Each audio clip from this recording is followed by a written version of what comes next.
seeing the whales is always a magical thing for a lot of people. And at least for me, I always love to take photos of it.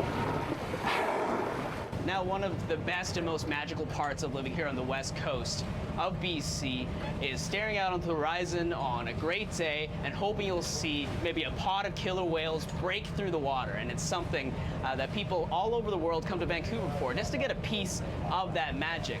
But, also out on the water and from around the world are numerous shipping vessels making their way to the Port of Vancouver.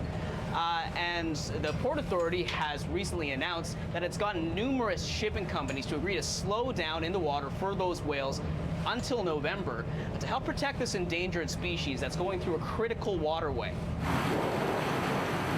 Melanie Knight with the ECHO program says the area where 70 shipping companies have voluntarily agreed to slow down has been expanded into what's called the Swiftsure Bank, just to the west of the Juan de Fuca Strait. It is one of the important areas that we have voluntary vessel slowdowns in, which overlap with key areas where these southern resident killer whales like to forage and navigate and play. Knight says vessels will take about an extra hour of time to make it to the port as they slow down from June to November, which is when the southern resident killer whales use these waters the most. The goal here is that if we ask vessels to voluntarily slow down, we will reduce the underwater noise which emits from those vessels, and it gives the whales the opportunity to have a quieter environment where they can find their food and find each other.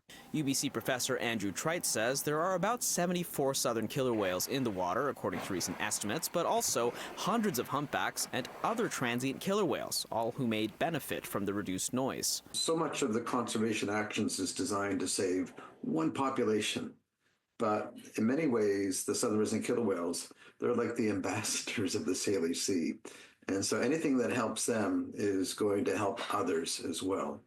And certainly one of the biggest threats to all marine life is underwater noise. And vessels produce a lot of that noise.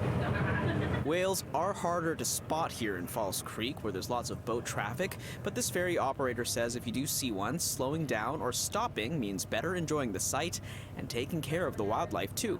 So if you go over a certain RPM, you're going to be, creating a lot more noise, and it's going to be hurting the whale's ears.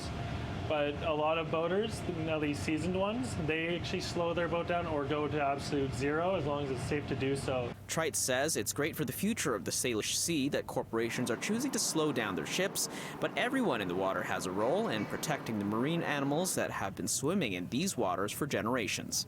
In Vancouver, Kier Junos, City News.